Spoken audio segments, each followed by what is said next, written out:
Reciban mi saludo cordial ahora que seguimos desarrollando estos diálogos por la mejora de la calidad de la educación en la universidad.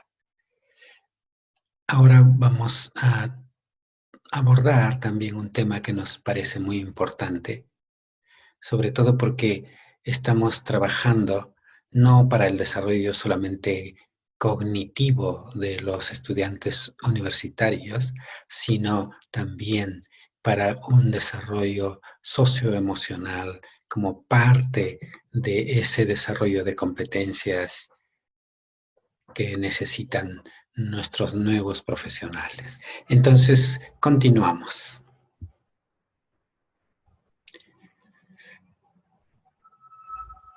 Hemos querido empezar con esta pregunta que dice, ¿estudiar, postular para desertar? Hay pocos estudios en el país sobre la deserción en la universidad, pero hubo un estudio reciente que se hizo en 9 universidades del país, dentro de las cuales se incluía la Universidad Nacional Mayor de San Marcos. Encontró que el 10% de estudiantes de enfermería, medicina y obstetricia de estas universidades en el país desertaban en el pregrado. Pero fíjense que también encontró que más del 40% de estos estudiantes que habían ingresado en esta cohorte que se estudió tenían rezagos, estaban retrasados en el desarrollo de sus estudios. Habían sido desaprobados y habían pasado a ser parte de una siguiente o subsiguiente promoción, ¿no? Entonces, por eso es que hacemos esta pregunta. Estudiar, esforzarse, postular y luego desertar. ¿Cuáles son los orígenes de la deserción en la universidad? Es obvio que hay algunos aspectos relacionados con la economía, especialmente en universidades privadas, pero en las universidades públicas eso es menor. Entonces, aun cuando no están claramente definidos cuáles son, diríamos, las características de esos factores, se habla en algunos estudios que es el factor vocacional. Pero algunos estudios también puntuales en la universidad, también acá en el Perú, encuentra que, por ejemplo, en el caso de estudiantes de enfermería que desertan de la universidad, un porcentaje importante que dice que es por cuestiones económicas, tiene a su vez un bajo rendimiento académico. Entonces, por eso mismo hemos querido abordar este tema, este aspecto que tiene que ver con lo que estamos viendo en esta diapositiva, el efecto Pigmalión. El efecto Pigmalión ha sido demostrado y se aplica muchísimo en educación, en gestión, en administración, porque el efecto Pigmalión dice más o menos que de acuerdo a las expectativas que tú como docente o como jefe tienes sobre los estudiantes o sobre los colaboradores tuyos, entonces vas a lograr que efectivamente esa expectativa que tú tienes sobre su desempeño se cumpla. Entonces, si tienes bajas expectativas, como se tiene, por ejemplo, en la educación básica, en los pueblos andinos, amazónicos de nuestro país, que se considera que los estudiantes van a tener un bajo rendimiento, pues precisamente eso es lo que se demuestran en las evaluaciones censales o se demostraba. Un bajo rendimiento de los estudiantes de las zonas rurales, de la sierra, de los pequeños pueblos. Entonces, las expectativas que tienes determinan el aprendizaje de tus estudiantes, las expectativas que tú tienes como docente. Pero también el efecto Pigmalión puede expresarse en las expectativas que tú tienes sobre tu capacidad para que efectivamente puedas aprender y entonces aprendes de esa manera, ¿no? Esa es en realidad, esa percepción se conoce con el nombre de autoeficacia. La autoeficacia, ¿no es cierto? La autoeficacia es lo mismo que la autoestima.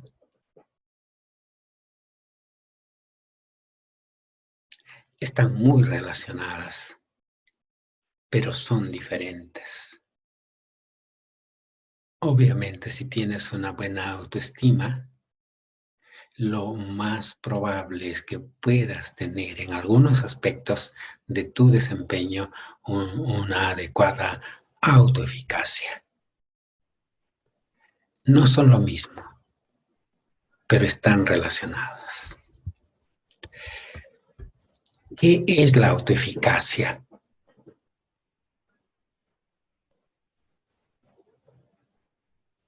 Lo que estamos viendo en esta fotografía es a un jugador de fútbol que puede ser considerado, ha sido considerado, es considerado actualmente como el mejor o uno de los dos mejores jugadores de fútbol del mundo.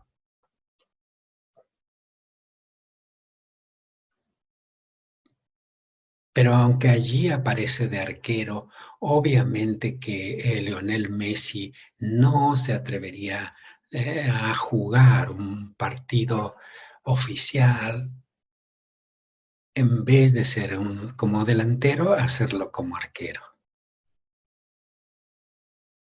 Porque él sabe que se concibe capaz de jugar en el mediocampo, en la delantera, hacer goles, pero no se concibe igualmente capaz de jugar en el arco en un partido oficial.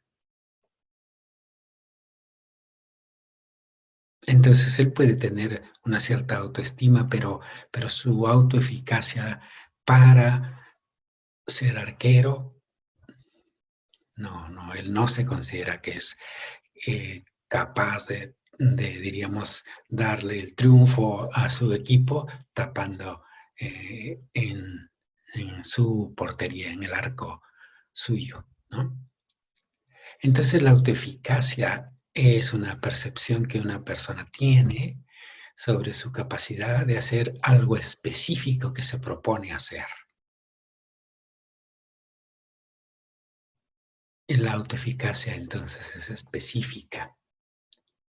La autoestima es más global. ¿Cuánto te estimas a ti mismo? ¿Cuánto te quieres? Pero en la autoeficacia no es así global. La autoeficacia es algo que tú vas construyendo como estudiante, como persona que aprende, pero también como docente. Y esa autoeficacia influye muchísimo en el aprendizaje, quizá incluso en la deserción, o en ese hecho de rezagarse y ser parte de una siguiente promoción. No se concibe por qué estudiantes que han tenido un esfuerzo y que han demostrado que un proceso de selección altamente competitivo han logrado ingresar, a partir de los primeros meses ya del primer año empiezan a tener estas dificultades que los llevan a desertar o a rezagarse. Entonces, consideramos que tanto el docente, cuyas expectativas sobre sus estudiantes pueden influir sobre el aprendizaje de estos, como también del propio estudiante, que sus expectativas sobre su capacidad de aprender de sí mismo igual pueden llevarlo o a un excelente desempeño, a un buen aprendizaje, o por el contrario, a un bajo aprendizaje. Por eso decimos que la autoeficacia influye en el aprendizaje y allí Es una esperanza en el sentido de que el docente y el estudiante puedan desarrollar su respectiva autoeficacia y juntos contribuir a mejorar el proceso de aprendizaje. Es una esperanza y es una responsabilidad compartida, como vamos a ver.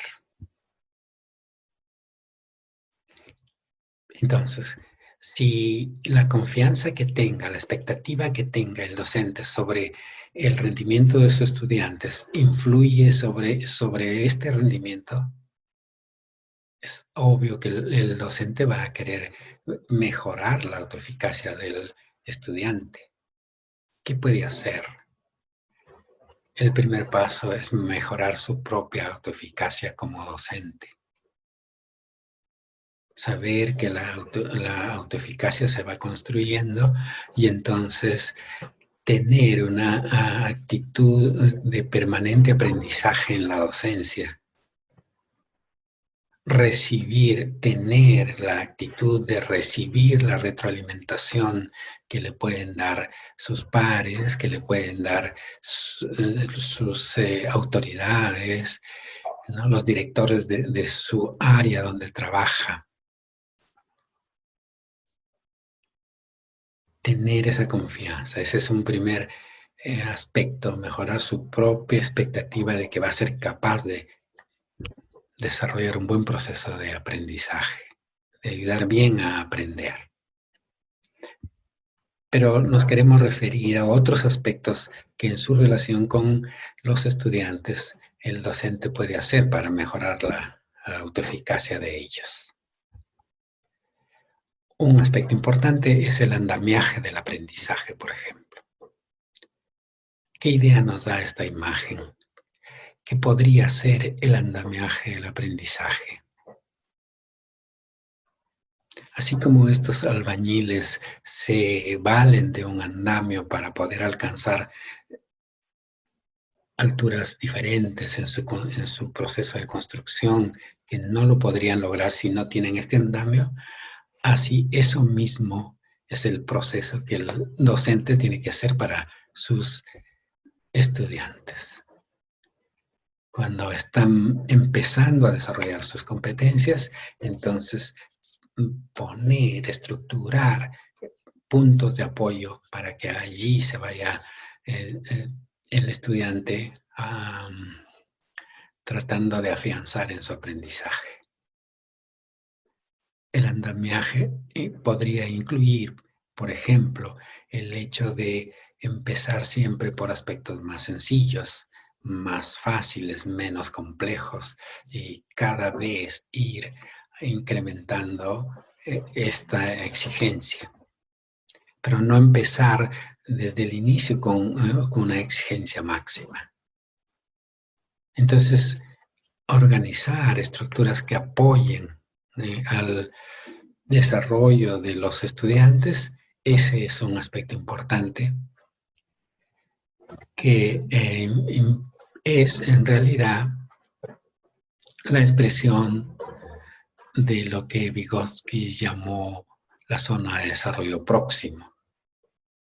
Es decir, es impulsar al estudiante desde el nivel donde ahora es capaz hacia un nivel superior, mediante este andamiaje. Pero otro aspecto importante de la autoeficacia es el aprendizaje vicario. Aquí vemos representado un momento de práctica en pequeños grupos, donde incluso pudiera ser que no todos los estudiantes practiquen, pero como están en pequeños grupos y cada uno está con un facilitador, entonces el estudiante va aprendiendo de lo que van haciendo los otros. Entonces, si son 6, 7 estudiantes en un grupo, empieza el primero, desarrolla su trabajo, se le hace la retroalimentación y en esa discusión se va, el resto va aprendiendo. Entonces el aprendizaje vicario significa que vas aprendiendo de ver a los otros. El aprendizaje vicario implica también que tú como docente tienes que ser un modelo, tienes que modelar esas competencias, esos desempeños que estás tratando luego de hacer que los estudiantes tengan. ¿Ya? Entonces, trabajar en experiencias de aprendizaje donde haya el aprendizaje vicario ayuda muchísimo a desarrollar la autoeficacia de los estudiantes. Otro aspecto importante de, de cómo el docente puede ayudar a desarrollar la autoeficacia de los estudiantes es la retroalimentación. Ya hemos abordado en anterior oportunidad varios aspectos de la retroalimentación. Pero aquí queremos insistir, por un lado, en que la retroalimentación tiene que ser oportuna, dada muy rápidamente, y tiene que ser muy clara y específica. No pueden ser frases cortas de 1 o 2 palabras que se prestan a diferente interpretación. Tiene que ser muy específica y clara. Algunos docentes, se han hecho estudios y algunos docentes en esos estudios decían que ellos consideraban que su retroalimentación había sido muy importante para más del 70% de los docentes pensaban eso, pero sus respectivos estudiantes que decían lo mismo estaban en alrededor del 40%. Quiere decir que no percibían un apoyo. No percibían que la retroalimentación les era útil. Un detalle importante de la retroalimentación para ayudar a desarrollar la autoeficacia de los estudiantes es lo que se conoce con el nombre de la técnica del sándwich. Cuando los estudiantes están empezando su proceso de aprendizaje, entonces el docente tiene que buscar diversos aspectos, aun cuando no sean sumamente trascendentes, pero si son importantes, entonces de brindar esa retroalimentación. Y eso podría empezar desde el inicio de la clase. El docente llega, encuentra a un estudiante que ya está ahí puntualmente. Entonces él ya evaluó y se dio cuenta de eso, pero le tiene que hacer notar que es muy importante que está plenamente satisfecho de que él venga temprano. Esa es la retroalimentación cuando hay algo que está bien. Entonces, en la retroalimentación con la técnica del sándwich siempre se trata de buscar un aspecto positivo primero, y luego los aspectos por mejorar, que no siempre son bien recibidos, que algunos se sienten incómodos de recibirlos, porque sienten que le están descubriendo un error. Después, poco a poco, se van dando cuenta que mientras más descubramos los errores, más oportunidades tendremos de mejorar, pero al inicio eso no es así. Entonces, se empieza con un aspecto positivo, los aspectos por mejorar al centro, y se trata de terminar con algún otro aspecto positivo. Esa técnica del sándwich en la retroalimentación puede ayudar mucho a un mejor aprendizaje, a desarrollar la autoeficacia del estudiante, que vemos que se va acostumbrando a recibir esa retroalimentación por los aspectos positivos de su desempeño y va creyendo más en sí mismo. Su percepción que tiene de sus propias capacidades va mejorando.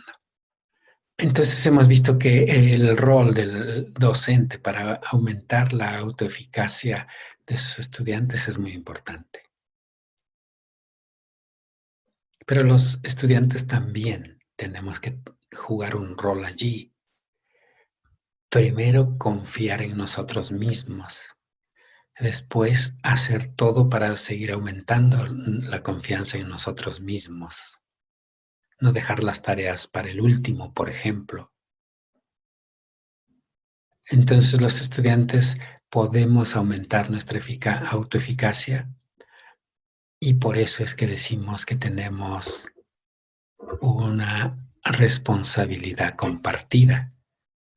Si sabemos que la retroalimentación nos puede ayudar a aumentar nuestra autoeficacia, entonces tenemos que reclamar, tenemos que solicitar la retroalimentación de parte de nuestros docentes. Tenemos que confiar más en nosotros mismos. Y así no nos rezagaremos o no desertaremos de los estudios en la universidad. Espero que esta pequeña presentación haya ayudado a todos, docentes por un lado, pero también estudiantes, a reconocer que tenemos un rol importante para que a partir de fortalecer la autoeficacia del estudiante, podamos mejorar los resultados del aprendizaje. Muchas gracias.